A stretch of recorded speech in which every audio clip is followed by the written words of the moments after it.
Bonjour, bienvenue dans votre émission Le 7-8 Dossier. C'est la grande fête du cinéma. Le 72e Festival de Cannes s'est clôturé le 25 mai dernier avec le sacre de Parasite de Bong Joon-ho, premier long métrage d'un Sud-Coréen auréolé de la Palme d'Or.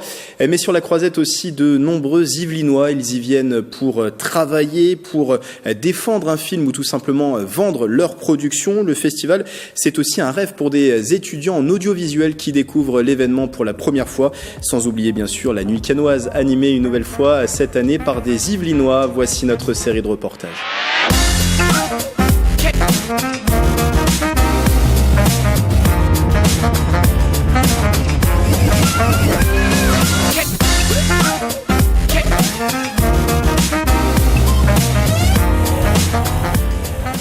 Ans qu'ils viennent au Festival de Cannes. Leur première, c'était ensemble. Cette année encore, Gaël Pinault et Luc Bocan sont venus à deux pour une semaine de cinéma. Un moment qui compte pour eux, une bulle d'oxygène dans leur quotidien d'exploitant de salle. En tant que voisins, on travaille régulièrement ensemble, on discute beaucoup. Et de venir ici, on a les mêmes informations en même temps, on prend du temps aussi ensemble, on mange ensemble régulièrement. On dort ensemble, pas dans le même lit, mais dans le même appartement. Non, mais c'est un moment de convivialité aussi pour nous qui est vachement important dans une année de travail. Au programme de la semaine, rencontres et réunions avec les autres responsables des cinémas Art et Essai. Beaucoup de fils aussi pour assister à des projections accessibles grâce à une accréditation et des invitations, avec en moyenne 1h30 d'attente devant les salles. Pendant toute l'année, on ne regarde pas autant le film que ça. Pourtant, on est programmateur, donc on laisse un maximum. Donc là, on fait le plein de films. Pour ce 72e festival, Luc et Gaël ont vu une vingtaine de films de la sélection officielle à la Semaine de la Critique. 3 ont particulièrement retenu leur attention cette année. On en parle, on a un peu les mêmes coups de cœur. Hein. C'est vrai qu'il y a Papicha, un film qui se passe en Algérie pendant les années 90. On a beaucoup aimé ce film-là et c'est sûr qu'à Trappes, il sera projeté. Il y a aussi Les Misérables de Lajli. Et puis c'est un très beau film d'animation qui s'appelle J'ai perdu mon corps, qui à mon avis sera primé parce que magnifique, un superbe film qu'on a vu. Des coups de cœur que l'on devrait retrouver dans les salles du Ciné 7 et du Grenier à Sel dans les prochains mois. Une Yvelinoise à l'honneur lors de ce 72e Festival de Cannes, c'est Isabelle Huppert qui joue dans le film Frankie d'Ira Sachs proposé en compétition. Un film grâce auquel le réalisateur prétend gagner et remporter la Palme d'Or ici. Alors je vous le rappelle, Isabelle Huppert a commencé dans les Yvelines sa carrière théâtrale à Versailles. Alors dans ce film, Isabelle Huppert incarne une célèbre actrice française qui se sait gravement malade et qui risque de mourir dans quelques mois. Je vous propose de l'écouter tout de suite et de voir les premières images du film. I'm a big fan. I know you from TV. Arquivos do Vaticano. The film is about disease, it's about death. Ce film est sur la maladie, sur la mort, sur une personne en fin de vie. But the whole film is very far from this in its treatment. Mais tout le film, dans son traitement, est loin de cela. Il n'est jamais mélodramatique. Il n'y a pas grand signe visible de cette maladie. Of this disease. I'm going to ask a favor, at least to pretend that you accept my fate. For the sake of this trip, for today, for the family. For me, it gave me the opportunity to. Pour moi, il m'a donné l'opportunité de montrer la maladie, le désespoir, de montrer ce qui se passe dans l'esprit quand vous vivez ce genre de situation. In a very subtle way, but even if it's strong, because Ira's camera is able to capture those little moments, very, very thin moments. De manière très réglée, mais très forte, parce que la caméra est capable de capter des petits moments, des moments fins, pour les rendre très grands. C'est le pouvoir du cinéma, rendre l'infiniment petit, infiniment grand.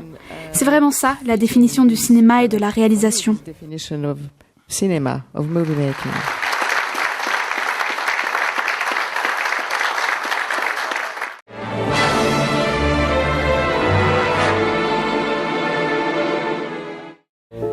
À notre nouvelle vie. Bienvenue dans le Paris, Los Angeles et Saint-Tropez des années 60. L'âge d'or, c'est l'histoire d'une rencontre qui va changer le monde entre un producteur et une actrice. Un film tourné dans plus de 35 lieux, hommage aux artistes de l'époque, des Beatles à Brigitte Bardot en passant par François Truffaut. Des artistes qui venaient des quatre coins du monde, non seulement français, mais également anglais, américains, et qui se rendaient notamment dans ce petit village à l'époque qui était un petit port de pêcheurs maintenant devenu grand, Saint-Tropez. Et donc c'est là-bas qu'en trouvant l'inspiration, ils ont vraiment réussi à changer ce monde qui marchait sur la tête. Jeune réalisatrice de 27 ans, Jenna est à Cannes pour distribuer son film en France et à l'international. Au sein du pavillon de l'Europe, la Chevrotine rencontre également des directeurs de festivals pour la promotion du long métrage. L'Âge d'Or vient tout juste d'être terminé et a été projeté au marché du film. Les rendez-vous, c'est surtout les directeurs de festivals et pas seulement en France, c'est vraiment en Europe, en Asie, en Afrique, dans les Amériques, vraiment dans le monde entier. Les premiers rendez-vous ont été extrêmement positifs, les premiers retours sur la projection sont extrêmement positifs, donc on est vraiment très optimistes et très fiers. Et c'est que le début parce que je suis donc ici jusqu'à la fin du marché du Festival de Cannes. Le marché du film se clôturera le 23 mai, 2 jours avant la fin du Festival de Cannes. En gros, j'ai l'impression que la moitié du temps, tout va mal, et l'autre moitié du temps, c'est formidable. Tu as déjà de la chance, la moitié du temps, c'est formidable.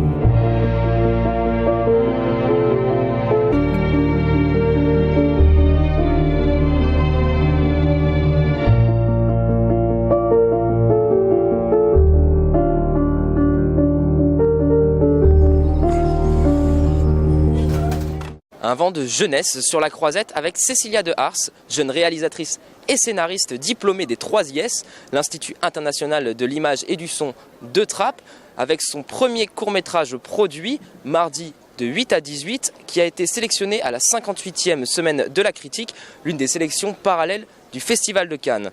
Elle n'en revient toujours pas, je vous propose qu'on l'écoute tout de suite et juste après on découvre un extrait de son film. Je suis vraiment très contente d'être ici, en plus la semaine de la critique c'est quand même une sélection formidable, les gens sont super gentils, je suis hyper heureuse de venir présenter ce film en plus que j'ai fait avec une équipe vraiment merveilleuse. Logan, Y'a quoi, j'arrive. Et change de ton s'il te plaît. Mais j'allais rendre ma lettre d'excuse dans le casier de Miss Drummond. Ce film parle du métier de pion, du métier de surveillant. C'est l'histoire d'une surveillante qui fait de son mieux auprès des élèves, qui se démène avec, dans un collège et qui va faire une erreur idiote. Elle va donner une casquette des objets trouvés à un élève. Elle a qui cette casquette? Pose ça. Je peux la prendre? Je t'ai dit non, pose ça. Mais ça, elle est à personne, wesh. Allez, donne. Wow, elle est à personne, je peux la prendre. Fais ta lettre. Et ça va entraîner des conséquences gravissimes, une bagarre, l'exclusion de l'enfant, enfin en tout cas un risque d'exclusion. Donc voilà, le sujet, l'histoire du film c'est celle-là. Le sujet du film après, je voulais vraiment parler déjà du métier d'AED que je trouve, donc de surveillant, que je trouve hyper intéressant. En fait, c'est une espèce de poste un peu hybride où on est à la fois, on n'a pas beaucoup de responsabilités concrètes, en tout cas pas beaucoup de reconnaissance parce qu'on est considéré entre les adultes et les enfants. On est vraiment dans un poste où, on n'a pas de formation pour travailler dans l'éducation nationale. C'est vraiment considéré comme un petit boulot. C'est quoi, en plus c'est de ma faute, c'est moi qui t'ai donné la casquette, je le sais. Bah ouais, c'est de ta faute. Mais non, mais si tu veux je leur dis, moi je m'en fous, on va voir la proviseure tous les deux. Le film l'aborde légèrement, mais en tout cas parler de l'autorité, des rapports de hiérarchie avec les enfants justement, et dans quelle mesure c'est bien ou pas d'intégrer ça dans l'éducation. C'était un peu faire un petit panorama d'un collège un peu normal. Je sais pas si ça marchera, mais en tout cas j'avais envie de montrer un collège.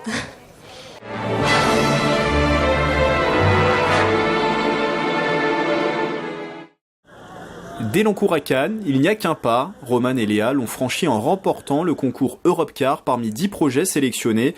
Récompense pour les 2 réalisatrices en herbe de 3 IS, un ticket pour le Festival du cinéma et surtout une montée des célèbres marches comme les grands du métier.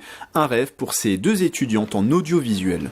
Le Festival de Cannes, pour moi, ça représente le rêve du cinéma qui est concrétisé une fois qu'on a travaillé très très dur et qu'on présente un film ou qu'on vienne en voir. C'est vraiment l'aboutissement d'un rêve qui est construit par un réalisateur comme par les autres qui veulent le voir.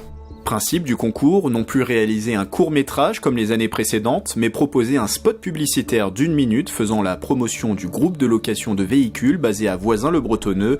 Léa et Roman se sont distingués avec Escapade Littorale, une vidéo qui invite au voyage. C'est un voyage quand même initiatique pour une personne qui part en voyage et se découvre elle-même tout au long de ce voyage-là. Et du coup, c'est un spot digital d'1 minute dans lequel on donne aussi envie aux spectateurs de voyager et de peut-être se découvrir aussi eux-mêmes. D'autres étudiants de l'Institut de l'image et du son, 6 plus exactement, sont à Cannes depuis le début du festival pour travailler. Guillaume, Ulysse, Agathe, Camille, Alexandre et Gwenaël sont en stage au département audiovisuel du festival grâce à un partenariat avec leur école. Ils ont dans ce cadre plusieurs missions.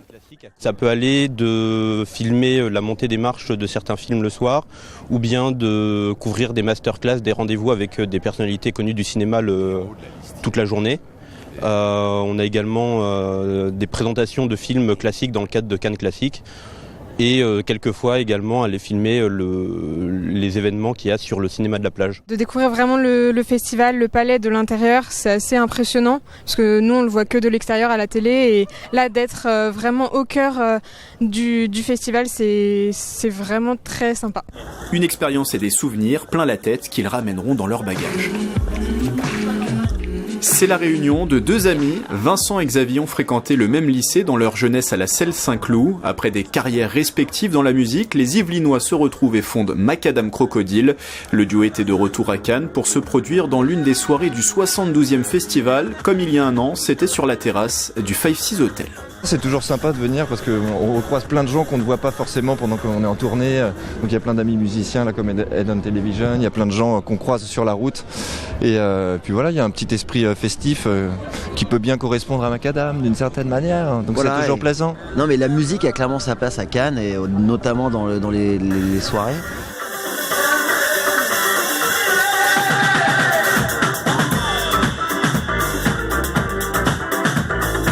Macadam Crocodile, c'est un style basé sur des prestations en live, mêlant chant, sample et instruments, le tout au rythme de l'électro, du new disco et de l'afro-funk. Cette année, le groupe a franchi une étape dans son projet. Un album a été enregistré en avril dans un club parisien. Au lieu de se dire on va sortir un album de manière un peu classique, on s'est dit que ce qui correspondrait peut-être mieux, c'était d'enregistrer en fait un live et que ce live soit l'album en fait. Et donc c'est ce qu'on a fait au mois d'avril, le 11 avril, on a enregistré au Badaboom à Paris et on était très très surpris parce que c'est la première fois qu'on faisait une salle en tête d'affiche et il y a eu vraiment du répondant, on avait un super accueil, il y a eu du monde qui est venu. Cet album en live devrait sortir d'ici la fin de l'année ou début 2020.